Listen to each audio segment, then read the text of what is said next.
वृंदावन के एक भक्त की कथा सुना रहे हम आपको, फिर भागवत सुना। जल्दी तो नहीं है, अब का जल्दी आई गए हुई हो सब यार, और जिन्हें जल्दी हो सो कौन हमने पकड़ लो भैया, रोड खुलो या कारो कड़ जाओ, कौन पीरे चाहो हृदय, हमने तो दय नहीं है, जिन्हें दय सो उनके निपटाओ।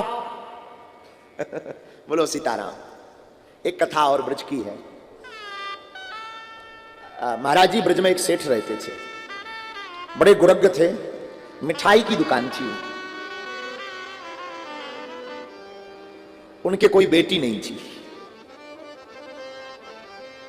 बरसाने के नजदीक उनका स्थान था, बेटियां थी नहीं, लड़के ही लड़के थे, वो भी 7 बेटे थे, बेटियां थी नहीं।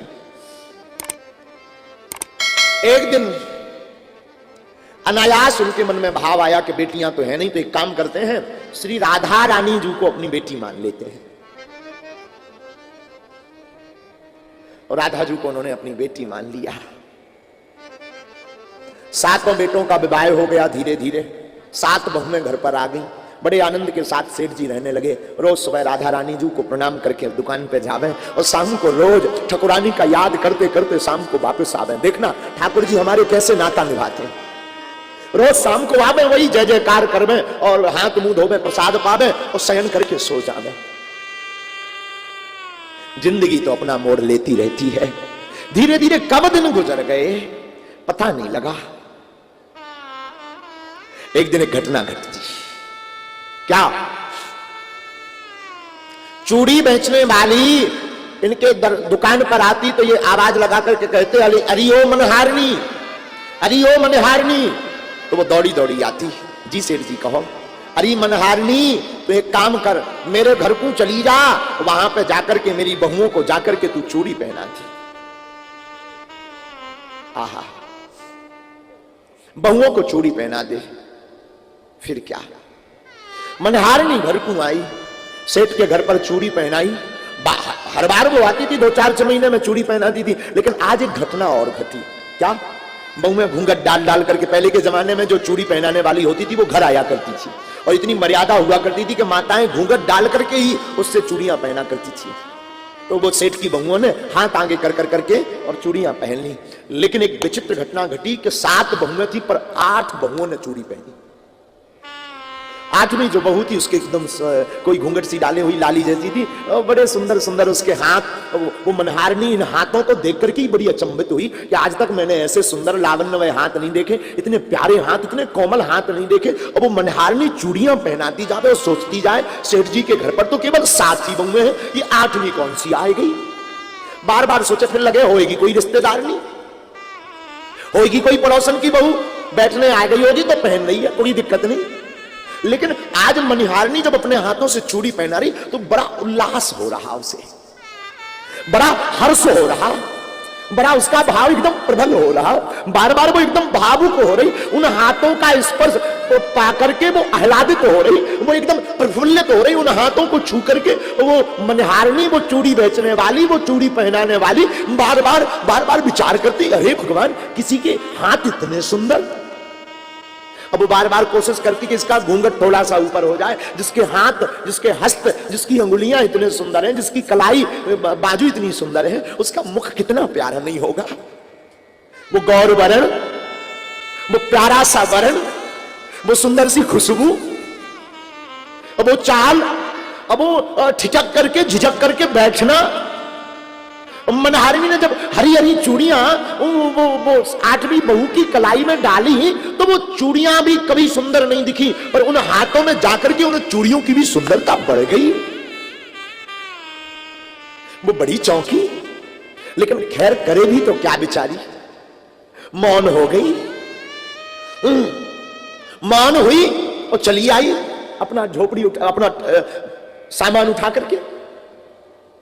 आकर के वापस आई, सेठ जी ने रुपया दिए तो 7 के हिसाब से दिए, तो मनहारनी अड़ गई। मनहारनी चिल्ला पड़ी, अरे सेठ बावरे हो गए क्या, 8 का पैसा दो और दो। सेठ बोला, पागल हो गई क्या, भांग भांग खाते फिर रही है क्या?